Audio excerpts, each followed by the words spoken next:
सरत्या वर्षाला निरोप आणि नवीन वर्षाचं स्वागत करण्यासाठी तरुणाई सज्ज झालेली आहे। त्याचबरोबर कायदा आणि सुव्यवस्थेचा प्रश्न निर्माण होऊ नये यासाठी आता पोलीस सुद्धा ॲक्शन मोडवर आहेत। नाशिक ग्रामीण पोलीस सज्ज आहेत। नाशिक शहरासह ग्रामीण पोलिसांचा 31 तारखेपासून 1 तारखेच्या पहाटेपर्यंतचा बंदोबस्त तैनात असणार आहे। याबाबत महामार्ग पोलिसांसोबत संवाद साधलाय आमचे प्रतिनिधी विकास काजळे यांनी। सरत्या वर्षाला निरोप देण्यासाठी आणि नवीन वर्षाच्या स्वागतासाठी आता तरुणाई सज्ज झालेली आहे।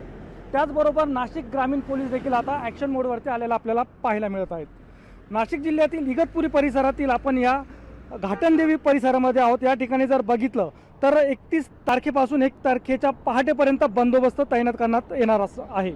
जिल्ह्यातील हॉटेल्स असतील, बार असतील, त्याचबरोबर वाहनांची तपासणी केली जात आहेत।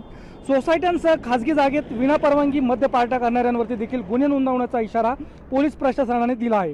तर 31 डिसेंबर निमित्त स्टॉप अँड सर्च कारवाईचे आदेश देखील प्रशासनाकडून देण्यात आले आहेत। आपल्याबरोबर अधिकारी आहेत। सर, काय सांगाल, काय नेमकं नियोजन आहे?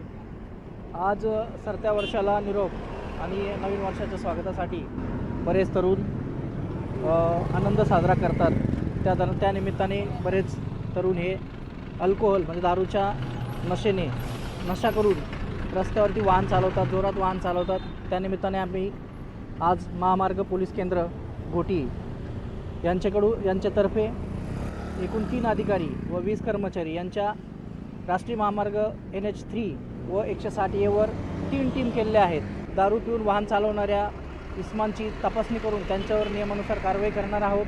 त्याचप्रमाणे अतिवेगाने वाहन चालवणाऱ्या नागरिकांची देखील या ठिकाणी तपासणी होणार आहे। त्यांच्यावर देखील मोटर व्हेकल ॲक्टनुसार कारवाई करण्यात येणार आहे।